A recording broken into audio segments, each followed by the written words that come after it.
You're worthless, just good for signing checks, Tyler spat, snatching the envelope without even looking at me. But 3 days later, he was at the bank, red-faced, trying to forge my name and failing. I watched through glass as he pounded the counter, demanding my money like it already belonged to him. Then came the call from my cousin.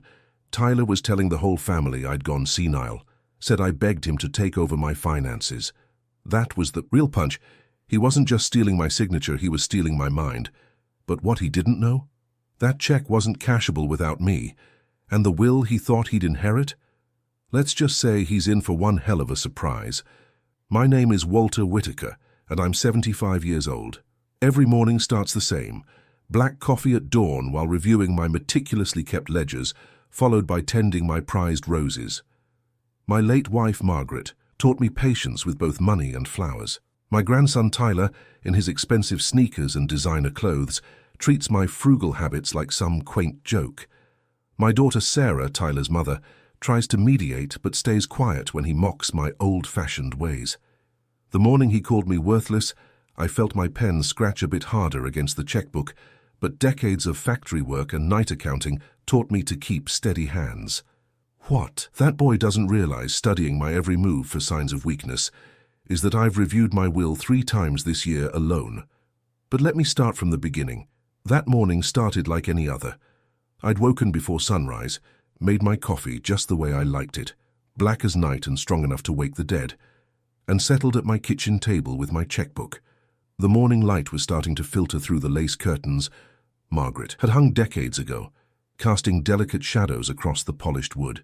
You see, I've always believed in precision, whether it's balancing books or writing checks.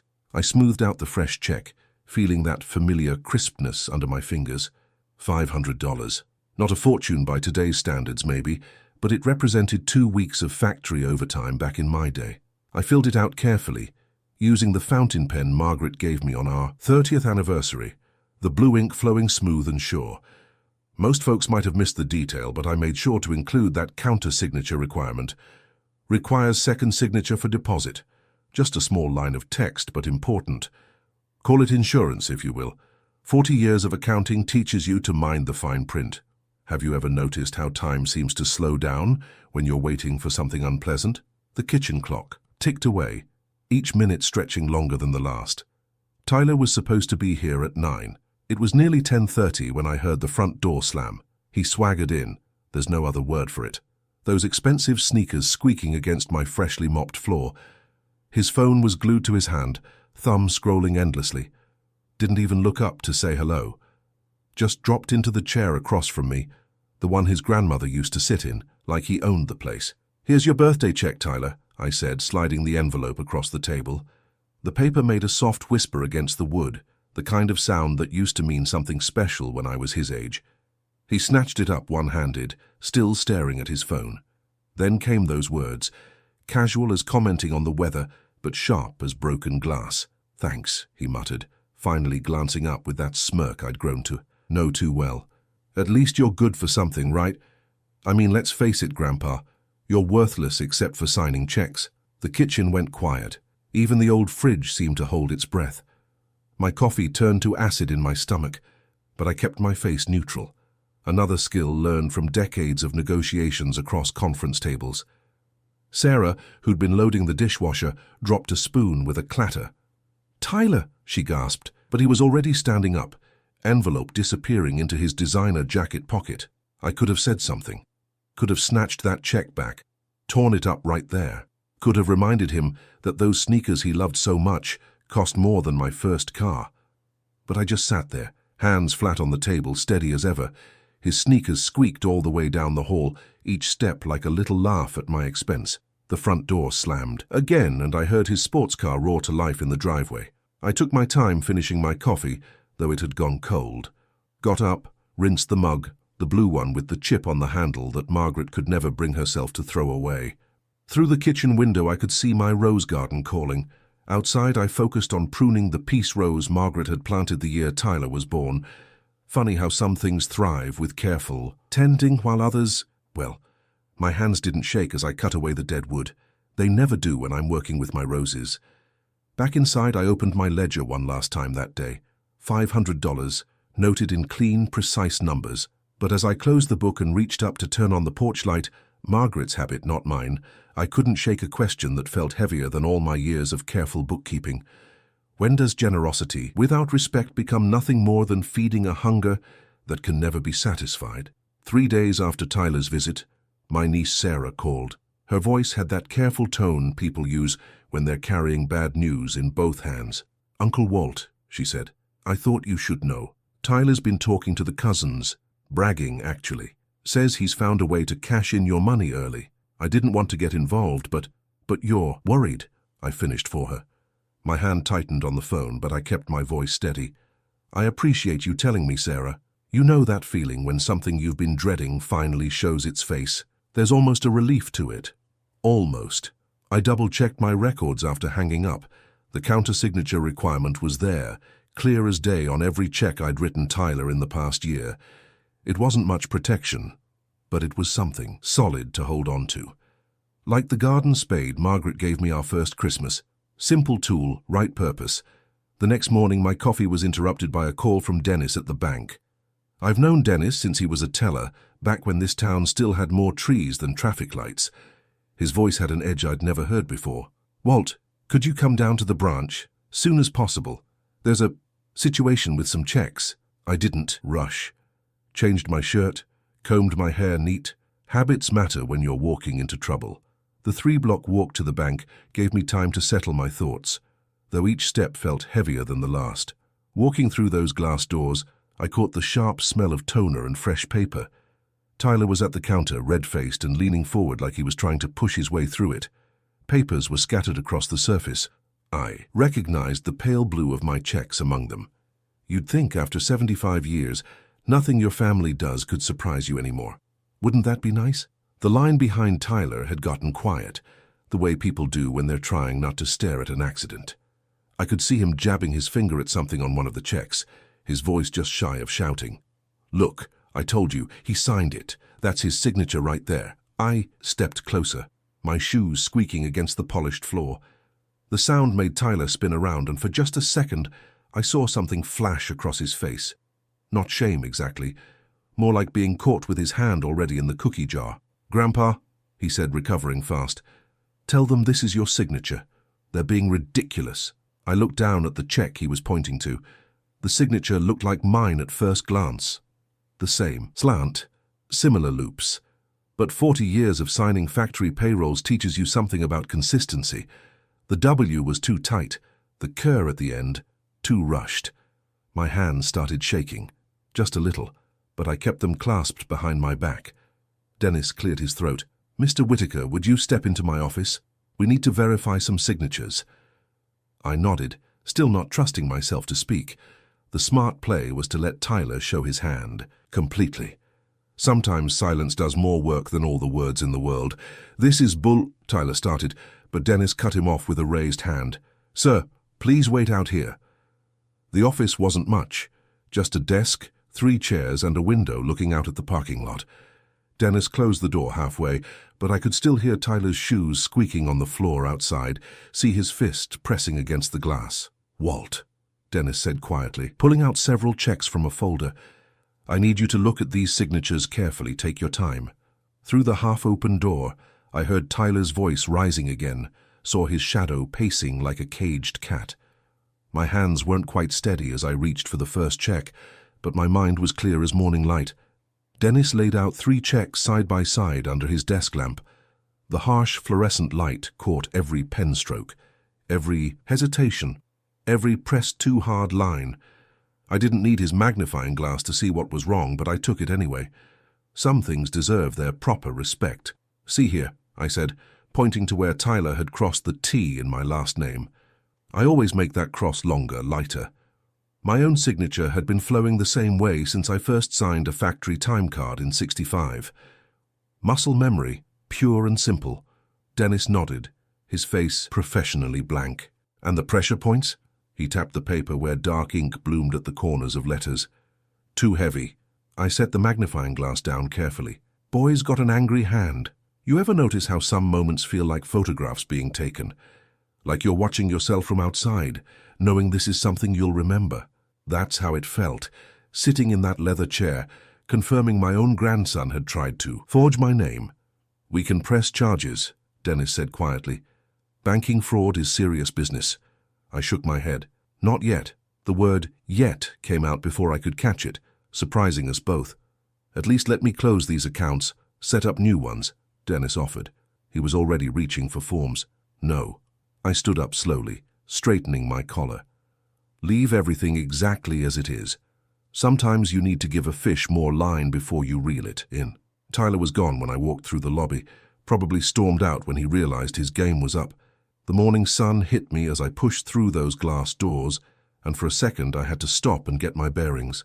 The walk home took me past Miller's Hardware, where I'd bought my first set of garden tools, and the bus stop where I used to wait after night shifts. Ordinary places that suddenly felt different, like familiar furniture, rearranged in the dark. All I could see was Tyler's face, nostrils flaring, eyes hard as quarters, treating me like some kind of obstacle between him and what he thought he deserved. Ever had someone look right through you? Like you're not even there anymore? That's what hurt worst. Not the forgery attempt. That was just paper and ink. But having your own blood treat you like a vault to be cracked, a problem to be solved, that cuts deeper than any pen stroke. Back home, I did what I always do when things get murky. I worked with my hands, polished the brass mailbox until I could see my reflection, watered the rose bushes Margaret had planted 20 years ago. But the familiar routines didn't bring their usual peace. The shame kept creeping back, not for what I'd done, but for what I might have failed to teach. The phone rang just as evening was settling in. I let it go to voicemail. Another habit from factory days. My cousin Robert's voice filled the kitchen, careful and concerned in that way people get when they're trying not to spook a horse. "Walt, I heard from Tyler today. He's worried about you, says you've been slipping lately. Said you asked him to help manage your finances. Call me back when you can. We just want to make sure you're okay." My hand shook as I played the message again. Slipping? Me? I'd balanced the factory's books for 30 years without a single error. Just last week, I'd caught the grocery store overcharging me 63 cents on a can of soup. But sitting there in my quiet kitchen, watching shadows stretch across the wall, I felt something shift. Like when you sit in a chair and feel that slight wobble, the one that tells you something's not quite right underneath. I looked down at my phone, Robert's number still, glowing on the screen. A lifetime of careful living, of quiet dignity, of paying every bill on time and keeping my word like it was gold. And here it was, all of it, balanced on the edge of my grandson's lies. The next morning I made 2 calls before my coffee could even cool. First to my sister Jean, then to cousin Robert. Might as well face the music early, right? Jean picked up on the 3rd ring. "Walter, is everything okay?" Her voice had that careful tone like she was talking to someone made of glass. "Just checking in," I said, keeping it light. "Heard Tyler's been spreading some concerns."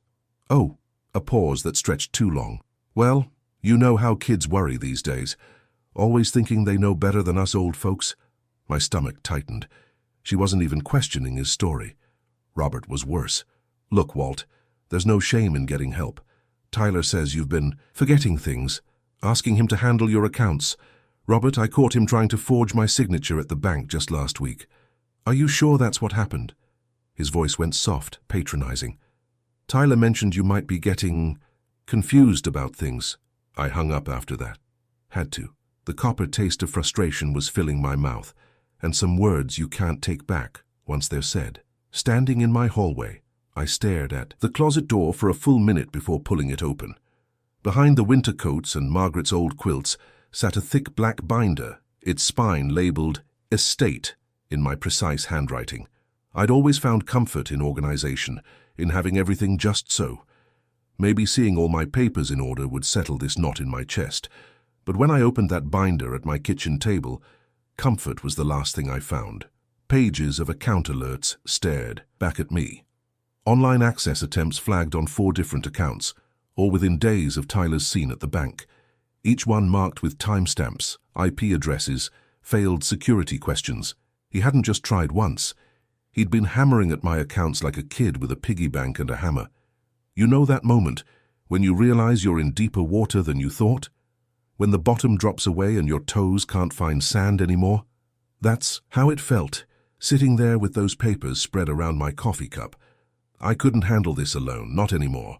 Solitude's fine when you're tending roses or reading the paper, but when someone's trying to strip away everything you've built, that's when being alone becomes dangerous. My hands barely shook as I dialed Jack's number. We'd worked together at the factory for 30 years, him in the union office, me in accounting. Man could smell a decimal point out of place from 3 rooms away. More importantly, he had a backbone made of steel when it came to right and wrong. "Jack, it's Walter. You free for coffee?" An hour later, we sat in our old booth at Mary's Diner. Same cracked vinyl seats, same coffee rings on the table. Some things don't change, thank God. I slid the first page across to him, the bank incident report, watched his eyes move down the lines, sharpen like they used to when he caught management trying to dodge overtime pay. "Your grandson did this." His voice was quiet, but I could hear the anger underneath. "That's just the start." I showed him the online alerts next. "He's been trying to crack into everything since then. And now he's telling the family I'm losing it, that I asked him to take over my finances." Jack set his coffee down carefully. I'd seen that look before, back when he'd spend weeks building cases for workers who'd been wronged. "Let me help," he said simply. "We'll need every statement, every alert, every signature sample you've got, tonight." For the first time that week, I felt my shoulders relax. Just a fraction, but enough. "I've got most of it in the binder at home," I said. "But the bank will have more records of the attempts." Jack nodded, already pulling out his notebook. "I'll call Dennis at the bank. Get everything documented properly." He looked up at me. "We'll figure out exactly what he's been trying to do, Walt. Every single attempt." I wrapped my hands around my coffee cup, feeling its warmth. By morning, Jack would have his first answers. The question was, just how deep did this rabbit hole go? That afternoon, Jack's kitchen table disappeared under a spreading maze of bank statements and security alerts. His wall clock, the same one that had hung there since our factory days, clicked away like the old press from third shift, marking time while we pieced together Tyler's digital trail. "Look here," Jack said, tapping a statement with his pencil. First attempt was exactly 3 hours after he left the bank. He drew a line connecting dates on his notepad. Then again at midnight, 3 more tries before dawn, and another cluster right after the weekend. The timestamps marched across, the pages like footprints in wet cement. Each one matched perfectly with when Tyler had been bragging to cousins about getting his hands on my money early. Seeing it laid out that way made my stomach turn, but there was something steadying about it too. Every failed attempt, every rejected password, every bounced signature, they all left marks you couldn't erase. You ever notice how the truth has a way of being messier than lies? Lies are neat, practiced, but the truth sprawls out raw and real, like these papers across Jack's table. "Banking systems are smarter now," Jack explained, pulling up something on his laptop. "Every login attempt, every form submission, it all leaves digital fingerprints, IP addresses, timestamps, location data." He turned the screen so I could see rows of technical data. "Your grandson's not just leaving a paper trail, he's leaving electronic breadcrumbs everywhere he goes." I felt strange, violated by what Tyler had tried to do, but almost grateful for how clumsy he'd been about it. My hands weren't shaking anymore as I helped Jack sort everything into chronological order. "Here's what we need." Jack pulled out a fresh legal pad and started writing. "Notarized copies of your signature from the last 5 years, official statements from the bank manager about the forgery attempt, timeline of every contact Tyler's had with your accounts." He ripped off the page and handed it to me. "You handle these 3 things. I'll work on documenting the online attempts." The list felt solid in my hands. Concrete steps, clear goals. You know what I mean? After days of feeling like I was trying to grab smoke, here was something I could actually do. "Keep every receipt," Jack added. "Log every phone call, every visit, time, date, who you talk to." Might seem like overkill, but process is protection, I finished. It was an old saying from our factory days, back when proper documentation meant the difference between a worker getting their due or getting cheated. Looking at that checklist, I realized something that almost made me smile. All those habits Tyler mocked, my careful filing, my receipt boxes, my dated letters, they weren't just some old man's obsession. They were armor. Speaking of Tyler, my phone buzzed around 6 with a text from my niece Linda.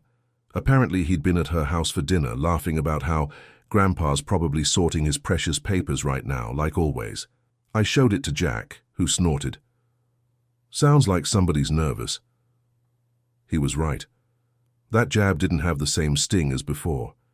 Instead, it felt like Tyler was the one getting rattled now. We worked until the streetlights came on, tucking everything into a thick manila folder marked "For Attorney." My signature specimens were already requested, my alarm set for first thing tomorrow to catch the bank manager before his morning meetings. Jack walked me to his door, that folder tucked secure under my arm. "One step at a time," he said, patting my shoulder. "Process brings proof." I nodded, thinking about tomorrow's bank visit. Everything hinged on how quickly they'd cooperate with our documentation requests. But at least now we had a plan. At least now I wasn't facing this alone. I was up before the coffee maker even clicked on, watching frost patterns form on the kitchen window. Funny how pressure can wake you earlier than any alarm. The morning had that winter quiet feeling, you know, where even the air seems to be holding its breath. The notary's office opened at 7, one of those strip mall places wedged between a dry cleaner and a tax service. Inside, the fluorescent lights hummed against dark windows, while Mrs. Chen, who'd notarized everything from my mortgage to my first will, stamped affidavit after affidavit. Her reading glasses caught the light as she compared signatures. "These are very thorough, Walter," she said, pressing her seal into red wax. The Kraken scent took me right back to mailing my first factory bonus home to my parents. Some memories stick with you like that, don't they? By 8:30 I was settling into the leather chair across from Marcus, the bank manager. His tie was already loosened, never a good sign this early. "I've drafted the statement about the incident," he said, sliding a document forward. "Times, dates, security footage, timestamps, everything we discussed." He paused, tapping his pen. "You're sure you don't want to file charges?" I shook my head. "Not yet. Let's just get the facts documented first." Jack was waiting at his kitchen table when I arrived, calendar spread out like a battle map. Red circles marked dates, arrows connected events, and sticky notes created a timeline I didn't want to believe. 40 days, he said, pointing to December 31st. "That's our deadline." My coffee went cold while he explained. If we didn't get all the estate paperwork filed before year's end, Tyler's fake power of attorney could gum up the works. He'd been smart enough to backdate it, claiming I'd signed over control months ago. Without our counterfiling, it would be his word against mine, and he'd already been spreading those grandpa's losing it rumors. 40 days, I repeated, feeling each one like a drumbeat in my ribs. The calendar squares seemed to shrink as I stared at them. Jack pulled out a fresh legal pad. "Here's what we need. Updated will codicil, beneficiary changes on all accounts, formal fraud notices to every institution." His pen scratched across the paper, each task another link in our chain of protection, plus statements from at least 2 relatives who can verify your competency. He slid a heavy fountain pen across the table, one of those serious ones that writes like you mean business. Ready to get started? The weight of it in my hand felt like more than just metal and ink. It felt like choosing a direction I couldn't undo. Around 2, my stomach finally demanded attention. I headed to Mel's diner, but the club sandwich might as well have been cardboard. My mind was too busy running numbers. 40 days, 12 tasks, 3 signatures needed for each filing. Between bites, I drafted messages to my cousin Ruth and Tyler's Aunt Sarah, the two who'd been most swayed by his lies. Simple, straight facts. "I have documentation you need to see. Let me know when you can meet." My hand was steady as I hit send. The sun was already setting when I turned onto my street, manila folders tucked under my arm like armor. My breath fogged in the cold air, and that's when I saw it. Tyler's black SUV idling at the curb near my driveway. The exhaust made ghost shapes in the porch light. My fingers tightened on the door latch. Through the windshield, I could see him looking down at his phone, probably rehearsing whatever demand he was about to make. I took my time walking up that path, folders tight against my side. The porch light caught Tyler's face as he stepped out of his SUV, all angles and attitude like some lawyer in a TV show. Have you ever watched someone try to look important while they're really just scared? That was Tyler right there. "Grandpa," he called out, and I noticed he'd dropped that sneering tone from before. "We need to talk about your finances." I kept my pace steady, gravel crunching under each step. The smell of wet leaves and winter coming filled the air. Funny how clear everything gets when your world's about to tilt. I've got papers here. He pulled out something from his coat, waving it like a flag. Power of attorney. You're not thinking straight lately, and the family agrees with me. I stopped at the bottom of my porch steps, letting the light fall between us. That what you told them, Tyler? Look, I'm trying to help. He thrust the paper forward. Even from here, I could see it was one of those fill-in-the-blank forms you get online. Just sign this, and I'll handle everything. No more stress. Banks decide what's legal, I said, keeping my voice level. Courts, too. Not pieces of paper printed off the internet. His face flushed red, that same look he had at the bank. You're being stubborn. Everyone knows you're slipping. Why else would you need all these stupid account restrictions? I climbed the 3 steps to my door, each one measured and calm. Good night, Tyler. You can't just... I stepped inside but left the door half open. Not hiding, not inviting. Just drawing a line he couldn't cross without showing his true colors. After a minute I heard him swear, under his breath, then footsteps crunching back to his car. The moment his headlights swept away, my knees started shaking. Had to grab the hall table to steady myself. A fog settled in my chest, thick and heavy, making each breath feel like work. I sank into my armchair, staring at those folders we'd spent all day building. God, I was tired. Not just evening tired or work tired, but bone-deep exhausted. The kind that makes you wonder if maybe the easy path isn't so wrong after all. My hand shook as I picked up the phone and called Jack. "It's me," I said when he answered. I don't know if I can do this." "What happened?" "Tyler showed up. Had some fake document." I rubbed my eyes. Maybe I should just let it go. Sign whatever he wants. Fade away quiet-like. End all this noise." The silence stretched out so long I thought we'd lost connection. Then 10 slow seconds. "Later. Remember that contract dispute in '82?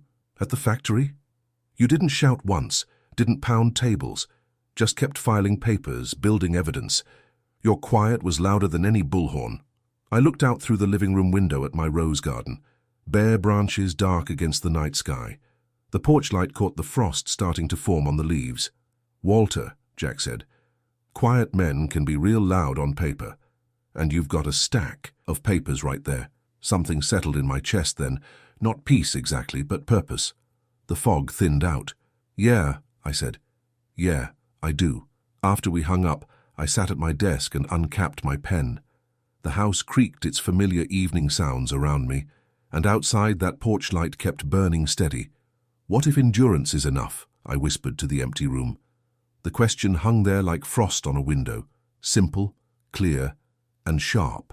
The next morning hit different, crisp and clean like fresh sheets on a made bed. You know that feeling when you've been carrying something heavy for so long, then suddenly find the right way to hold it? That's where I was heading. Jack's workshop office sat above his garage, the kind of place that smelled like coffee and old wood, with morning sun streaming through dusty windows. A copier hummed in the corner, steady as a heartbeat, while Jack's ancient coffee maker sputtered and popped on a shelf nearby. "Hope you're ready for this," Jack said, settling into his creaky desk chair. He pulled out a folder thick as a Sunday roast, and I swear my pulse picked up just looking at it. Let me tell you something about Jack's paperwork. It was like looking at one of those fancy watches, where you can see all the gears working together.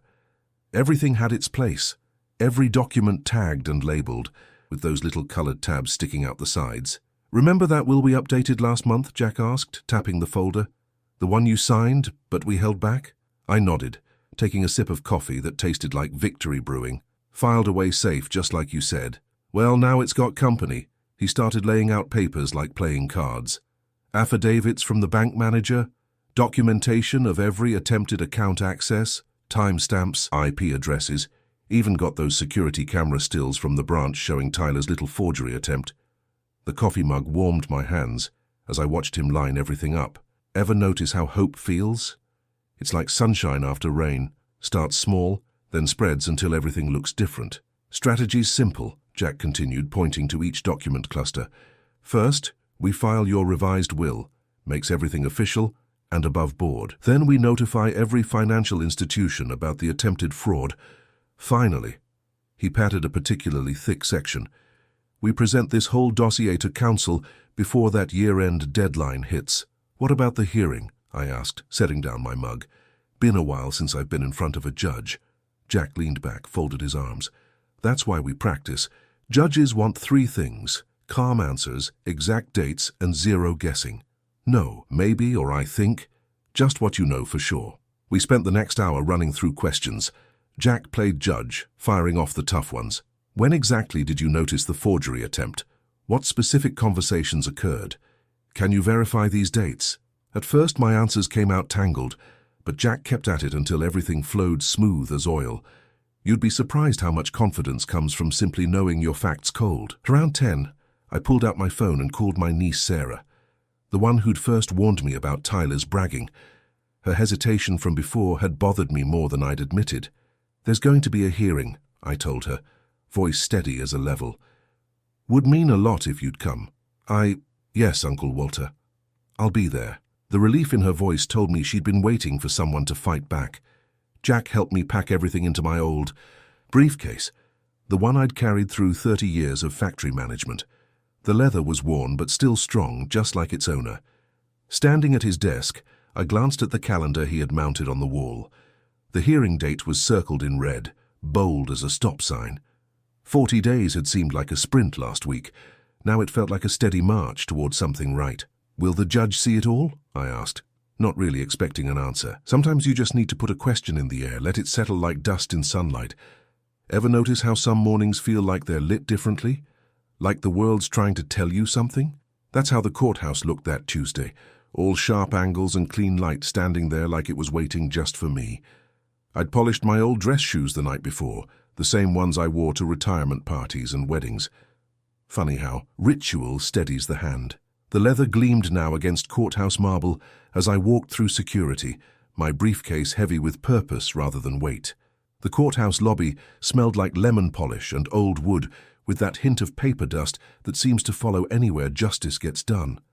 My niece Sarah met us at the bench outside courtroom B, her smile small but certain. She squeezed my arm before taking her seat in the row behind where Jack and I would sit. "Everything in order?" Jack whispered, patting the folder we'd prepared. I nodded.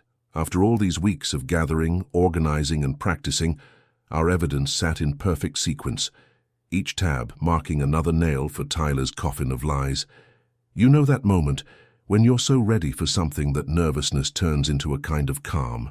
That's where I found myself, hands steady on the table's polished surface as we waited. The courtroom clock ticked above the judge's empty chair, each sound like a heartbeat in the quiet. "All rise!" The bailiff's voice filled the room as Judge Harrison entered, her robes flowing as she took her seat. She had the kind of face that's seen every trick in the book and doesn't suffer fools. "Calling the matter of Whitaker estate proceedings," she announced, scanning the room. "Are all parties present?" That's when Tyler Swagger walked in through the double doors, tie loose around his neck like he was heading to happy hour instead of a hearing. His chin was tilted up in that way that always reminded me of a rooster who hadn't yet met the Sunday pot. "Mr. Whitaker," Judge Harrison addressed me directly, "I understand you have documentation regarding disputed signatures and account access attempts?" "Yes, Your Honor." My voice came out clear and strong, all those practice sessions with Jack paying off.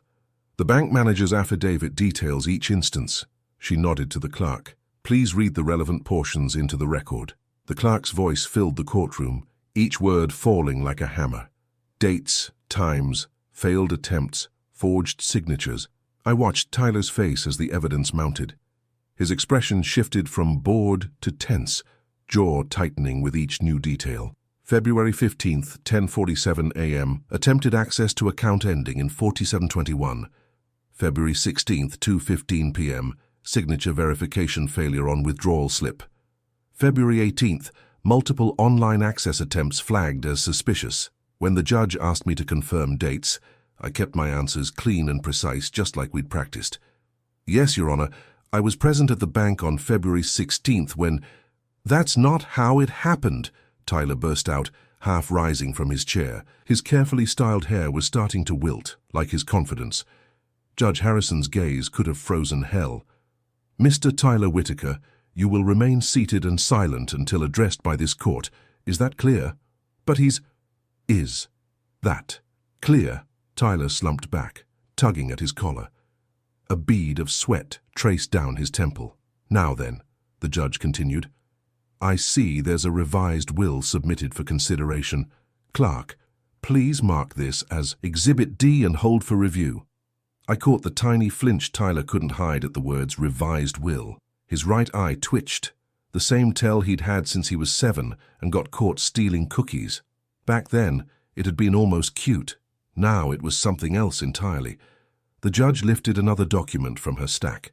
My heart seemed to pause between beats as she studied it. What secrets would the next exhibit reveal? What thread would unravel Tyler's whole fabrication? The courtroom air grew thick with waiting. Sarah leaned forward in her seat behind me. Jack's hand found my shoulder, steady as always. Jack nudged my arm as his assistant wheeled in 2 foam boards on an easel. Each one mapped out a timeline that would have made a detective proud. You ever see one of those crime shows where they connect all the dots with red string? This was cleaner, but just as damning. "Your Honor," Jack addressed the bench, "I've prepared visual aids demonstrating the pattern of attempted account access." The judge gestured for him to proceed. The first board showed a calendar with color-coded dots and arrows, each representing a different type of attempt. Blue for online logins, red for branch visits, yellow for phone inquiries. Every single one fell within Tyler's boasted early inheritance window. The second board lined up. Tyler's text messages to cousins, screenshots provided by Sarah and others who'd had enough of his games, with timestamps matching the attempts. My grandson's face went from pink to pale as his own words stared back at him. "The court will accept these as Exhibits E and F," Judge Harrison announced. "Mr. Whitaker, regarding questions of your capacity that have been raised." I was ready for this one. Jack had seen it coming a mile away, how Tyler would try to paint me as losing my faculties. We'd gathered letters from Dr. Martinez, who'd been my physician for 20 years, and Richard Chen, my accountant of just as long. Both detailed my sharp mind and financial competence in professional language that left no wiggle room. "I have current medical and financial capacity assessments here, Your Honor," I said, keeping my voice steady as Jack handed them forward. Both dated within the last 30 days. The gallery behind us stirred. I didn't need to turn around to know what was happening. Those relatives who'd bought Tyler's story were seeing it unravel thread by thread. Sarah later told me she watched 3 cousins exchange looks that spoke volumes. Judge Harrison reviewed the letters, her reading glasses perched on the edge of her nose. "These appear to be in order." She looked up, fixing Tyler with that steel gaze of hers. "Now, Mr. Tyler Whitaker, you've claimed to have legal authority over your grandfather's affairs. Please present any documentation supporting this claim." Tyler fumbled in his briefcase, pulling out a wrinkled paper that looked like it had been run through the wash. "I have this power of attorney he signed, Your Honor." The clerk collected it, and even from where I sat, I could see what Jack had warned me about. No notary seal, no witness signatures, just a scrawled date and that forged version of my name. "This document," Judge Harrison held it up like it might bite, "is dated March 3rd. She consulted another paper. "Mr. Whitaker's medical records show he had an appointment that very morning at 9 a.m. Yet this claims to be signed at 8:45 a.m., when records show he was already at the clinic across town." Tyler's Adam's apple bobbed as he swallowed hard. The room had gone so quiet, you could hear the heating vents hum. "Furthermore," she continued, "this lacks basic legal requirements for a valid power of attorney in this state. No notarization, no witnesses, and—" She squinted at the signature. Questionable authenticity of the signature itself. The judge set the paper aside like it was something dirty and reached for a sealed envelope I recognized. The revised will Jack had helped me prepare and file. The one that would change everything. "Before we proceed to the contents of this," she tapped the envelope, "I have one final question for you, Mr. Tyler Whitaker." My heart drummed against my ribs. Tyler shifted in his seat, that telltale twitch getting worse. Whatever came out of his mouth next would either dig his hole deeper or try to cover his tracks. Either way, I knew that moment would echo through our family for years to come. "Mr. Tyler Whitaker," Judge Harrison's voice cut through the silence, "please explain these attempted forgeries of your grandfather's signature." Tyler's confident posture crumbled. He glanced at his phone like it might save him, then stuffed it back in his pocket. Well, you see, Your Honor, a friend of mine suggested—" "A friend?" The judge's eyebrow arched. Name this friend. Michael. Tyler tugged at his collar. He works in finance. Michael. Who? I can't remember his last name right now. The judge consulted the timeline board. According to these logs, you attempted account access at 2:15 p.m. on October 12th from the 2nd Street branch. Yet you just testified you were with this Michael at that time getting advice. Which is it? You could have heard a pin drop. Tyler's right leg started bouncing, that same nervous tell he'd had since grade school when caught in a lie. I might have the date wrong, he mumbled. Maybe it was the 13th. The logs show you at the Highland branch on the 13th, Judge Harrison replied without missing a beat. Making another attempt, Tyler's face went from pink to red to a sickly pale. He opened his mouth, closed it, then tried again. I was just trying to help Grandpa manage. That's enough. The judge's tone could have frozen coffee. She reached for the sealed envelope, breaking the tape with deliberate care. The paper whispered as she unfolded it, and I felt every eye in the room lock onto that single sheet. This is a properly executed will, dated September 15th of this year, witnessed, notarized, and filed with the court. She adjusted her glasses. I'll read the dispositive clause. My hands pressed together in my lap. Steady now. Through everything. The betrayal, the lies, the attempted theft. I'd kept my silence, knowing this moment would speak louder than any words I could have shouted. I hereby bequeath the entirety of my estate, including all real property, financial accounts, and personal effects, to my granddaughter Emily Ann Whitaker, with the explicit provision that said assets be held in trust until her 30th birthday. The gallery's collective gasp felt like a wave. Sarah's hand flew to her mouth behind me, but it was Tyler's face. I couldn't help watching. The color drained from it completely before flooding back in a rush of crimson as the truth hit him. His younger sister, the one he'd always dismissed as just a bookworm, would inherit everything. Furthermore, Judge Harrison continued, the will specifically states that Tyler James Whitaker is to be disinherited due to, and I quote, documented attempts to defraud the estate and compromise the testator's financial security. Jack's shoulder brushed mine. That small, solid reminder that I wasn't alone. I kept my eyes forward, hands still pressed together, remembering all those times I'd wanted to give Tyler everything. But love without limits becomes poison. Sometimes the kindest thing you can do is draw a line in concrete and stand behind it. Given the weight of evidence presented today, the judge set the will down, including verified forgery, attempts, false claims of authority, and documented patterns of deceptive behavior. This court will take a brief recess before delivering its ruling. She nodded to the bailiff, who stepped forward. All rise. The sharp rap of wood on wood made Tyler flinch. As Judge Harrison stood, the bailiff opened the side door, letting in a shaft of fluorescent hallway light that seemed too harsh for the wood-paneled courtroom. I gripped my briefcase, handle, feeling the worn leather under my fingers. Jack gave me that steady nod, the same one he'd given across negotiating tables during our union days.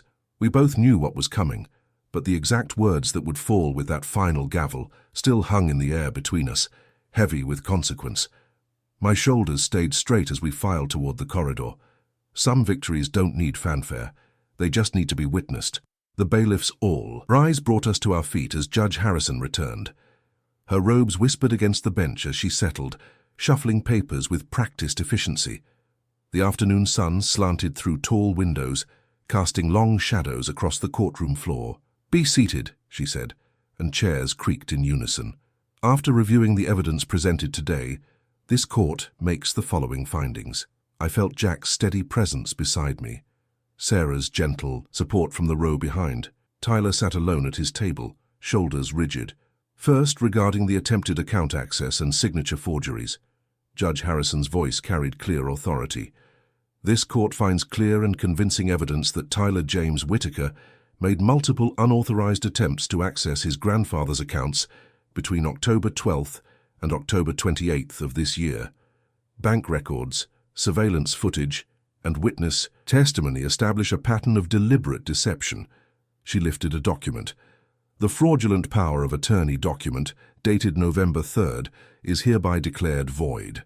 Furthermore, The court notes with particular concern that this document was created after Mr. Whitaker's documented medical examination, confirming his full mental competency. Tyler's attorney whispered something, but Tyler just stared straight ahead, jaw clenched. Second, regarding the revised will dated September 15th. The judge adjusted her glasses. This court finds it properly executed, witnessed, and filed. The testator's intention to disinherit Tyler James Whitaker is clearly stated and legally sound, given the documented attempts to defraud the estate. A murmur rippled through the gallery. I caught glimpses of relatives shifting uncomfortably, some unable to meet Tyler's eyes now.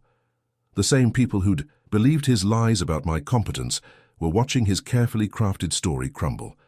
Therefore, it is the order of this court that the revised will be admitted to probate. Tyler James Whitaker is hereby legally disinherited. All findings regarding attempted fraud and forgery will be entered into public record. The gavel fell with a sharp crack that seemed to echo off the walnut panels. Tyler's shoulders slumped, as if the sound itself had struck him. When he finally turned, searching for sympathetic faces in the gallery, he found only averted eyes and tight lips. "We're adjourned," Judge Harrison announced, and the bailiff called us to rise one final time. I gathered my briefcase while Tyler rushed past, nearly knocking over his chair in his haste to escape. The heavy doors swung shut behind him with a dull thud. "Well done," Jack said quietly, squeezing my shoulder. Sarah hugged me briefly. "I'm so sorry I ever doubted Uncle Walt." "No apologies needed," I told her. "Truth finds its way." We stepped out into the winter afternoon together. The air felt crisp and clean in my lungs, carrying that familiar hint of snow. I thanked them both, declining offers of rides or coffee. This walk home I needed to take alone. The sidewalk carried me past Jimmy's Hardware, where the bell still chimed the same way it had when I'd bought my first home tools. Past the bus stop where I'd waited countless mornings headed to factory shifts, every step felt like rewinding time while moving forward. My gate clicked open, well-oiled despite its age. The winter roses had dropped their petals, but the stems stood strong, waiting for spring. I knelt in the dark soil, ignoring the protest in my knees, and pulled a fresh cutting from my jacket pocket. I'd prepared it that morning, knowing how this day would end. The earth parted easily under my fingers, still soft from yesterday's rain. I pressed the cutting deep, tamping soil around it with the same care I'd used signing my first mortgage, balancing those night ledgers, building everything from nothing. Warmth spread through my chest as I sat back on my heels. Not the hot flush of victory, something quieter. The steady heat of things set right, of boundaries held, of character, proven stronger than cash. I brushed dirt from my fingers and looked up at my home. The brass numbers gleamed, the windows reflected late sun, and every brick spoke of choices made, respect earned, legacy protected. Standing slowly, I touched the rose cutting one last time and whispered the truth Tyler never understood. Respect is earned, not inherited.